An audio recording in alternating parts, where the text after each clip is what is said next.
San Pablo comienza a evangelizar con fuerza. De hecho, estamos acostumbrados en la Sagrada Eucaristía a que muchísimas veces la segunda lectura, generalmente de los domingos, proviene de las cartas de San Pablo, que son los escritos que él manda a las comunidades que funda a lo largo de todo el Mediterráneo, sobre todo el Mediterráneo oriental. San Pablo emprende un primer viaje que le lleva a evangelizar en la isla de Chipre. Este primer viaje lo emprende con Bernabé como compañero y con Juan Marcos, el evangelista. Fijaos qué tres compañeros se fueron a evangelizar en Chipre. Y una cosa curiosa que sucede en esa isla es que se convierte el procónsul Sergio Paulo. Ser procónsul era un cargo muy importante. Los procónsules habían sido antes cónsules de Roma. ¿Qué es un cónsul? Un presidente del gobierno, que una vez que terminabas tus cargas de presidente del gobierno, tu oficio político, te nombraban procónsul en alguna región bastante paradisíaca, bastante tranquila, para que disfrutaras. En este caso era procónsul de Chipre. Y es allí cuando, gracias a la predicación de Bernabé y Pablo, Sergio Paulo se convierte. ¿Por qué Chipre? ¿Por qué van a Chipre? Sencillamente porque el apóstol Bernabé era original de la isla de Chipre, y entonces, puestos a evangelizar, primero vamos a mi pueblo, diría, ¿no? Bueno, la base, digamos, o centro de operaciones de esta primera misión de San Pablo fue la capital de Siria, la ciudad de Antioquía.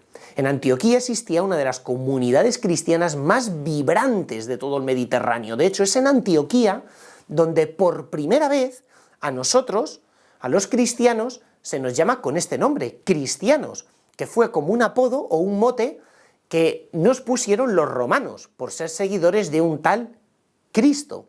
Bueno, pues San Pablo comienza a evangelizar en Chipre y regresa a Antioquía, que era la comunidad que les enviaba, la comunidad que les acogía y que obviamente soportaba financieramente todos los gastos del viaje. En el segundo de sus viajes, San Pablo se rodea de Silas o Silvano. En aquella época era normal tener un par de nombres, uno un poquito más latinizado, y también de San Lucas, el escritor del tercer evangelio.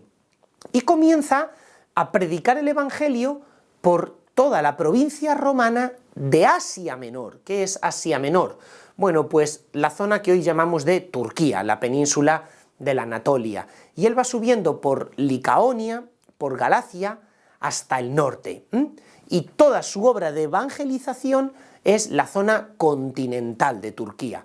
Una zona muy querida para San Pablo, porque recordad que él era de una ciudad que se llamaba Tarso y que está en el centro de Turquía. Esta misión fue más arriesgada que la primera, porque San Pablo encontró una oposición fuerte al evangelio. Él siempre tenía, digamos, el mismo patrón evangelizador. Entraba en las sinagogas los sábados, aprovechaba que estaba toda la comunidad local judía reunida y allí exponía el evangelio. Claro, generalmente alguno se convertía, pero sucedía que la mayoría de los judíos, cuando hablaba de la mesianidad y de la divinidad de Jesús, lo tachaba de blasfemo. Iban a las autoridades romanas locales y denunciaban a San Pablo por ser un perturbador del orden público. Y justo en ese momento, San Pablo, no pudiendo llevar adelante su obra de evangelización entre los judíos, porque eran adversos, generalmente comenzaba a predicar a los paganos. Pero esto duraba poco, porque generalmente la alta sociedad judía de la ciudad se ganaba, en cierto sentido, el favor de los paganos y expulsaban a San Pablo. Bueno, la cosa no simplemente se saldaba con episodios de bullying o descrédito para el apóstol, sino que en muchos casos llegaron a apedrearle, a dejarle tirado en el suelo pensando que estaba muerto, y llegaron a saquearle, a encarcelarle, a tenerle toda una noche en prisión sin juicio previo. Es decir, San Pablo experimenta en sus carnes aquello mismo que él durante años había realizado a los cristianos, y es ponerlos entre la espada y la pared. Sin embargo, hay una frase tremenda en sus cartas, en la carta que él escribe a los cristianos de Filipos, a los filipenses, donde dice: todo lo puedo en aquel que me conforta. Es decir, Jesús me da fuerzas, Jesús me da paz interior, Jesús me da alegría interior, me da energía, y todo lo puedo en Él. Cualquiera de vosotros que estáis llevando la cruz, que también estáis sometidos a muchas dificultades, lo podemos todo en aquel que nos conforta. El tercer viaje misionero de San Pablo es interesante porque ya en el segundo había saltado a Europa, por la parte norte de Grecia, por Macedonia. Pero en este tercer viaje, digamos que hace una especie de tour, visitando tanto la zona de Turquía como la zona de los Balcanes, la zona de Grecia y todo lo que él ya había evangelizado. Bueno, se encuentra con dos episodios muy dolorosos, que serán una constante en su vida. Por un lado, persecución por parte de las autoridades civiles. La más gorda tuvo lugar en Éfeso, donde hubo un motín popular, manifestaciones populares en contra de San Pablo, que congregaron a más de 20.000 personas pidiendo la muerte del apóstol. Los propios cristianos de Éfeso tuvieron que mandar a San Pablo oculto fuera de la ciudad para que siguiese conservando la cabeza sobre los hombros, imaginaos.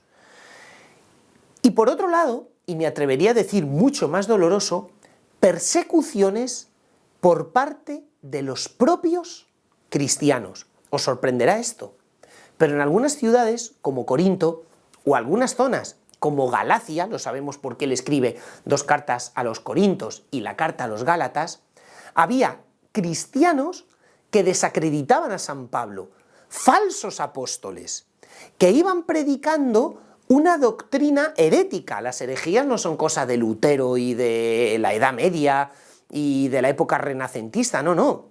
Las herejías, es decir, gente que deforma el mensaje cristiano y deforma la predicación de Cristo, adaptándola a los criterios humanos, lo que siempre hemos llamado una religión a la carta. Yo no me creo todo el evangelio, sino esto y lo que a mí me gusta. Pues las herejías surgieron muy pronto en la Iglesia apostólica, y San Pablo tiene que escribir gran parte de todo este cuerpo epistolar de cartas para defender a sus comunidades de herejes, de falsos hermanos, de falsos apóstoles que desacreditan a San Pablo y que predican otro evangelio. En concreto, la herejía que dominó esta primera época fue la de los judaizantes. ¿Qué hacían los judaizantes? Menospreciar la muerte en cruz de Jesús. Decían: si te quieres salvar, tienes que seguir cumpliendo los 600 y pico preceptos que aparecen en la Mishnah judía, en todas las tradiciones rabínicas, lo que se vino a llamar la ley de Moisés. Y San Pablo decía: no es necesaria la circuncisión, no es necesario cumplir con todos esos 800.000 preceptos, porque es la muerte de Cristo, que derramando su sangre en cruz nos limpia de los pecados, lo que nos obtiene la salvación. O sea, la salvación no es una conquista de nuestro esfuerzo, de nuestras obras, aunque evidentemente, una vez que hemos experimentado este perdón y esta salvación de Jesús, nuestras obras tienen que corresponder a esa vida nueva que Jesús nos ha regalado. Pero la salvación no es una conquista que tú obtienes, sino una gracia, un regalo que Dios te da. Pues ahí vemos a San Pablo predicar al mundo pagano y defender la ortodoxia. Muchas gracias, querida familia. Seguimos aprendiendo de esta figura.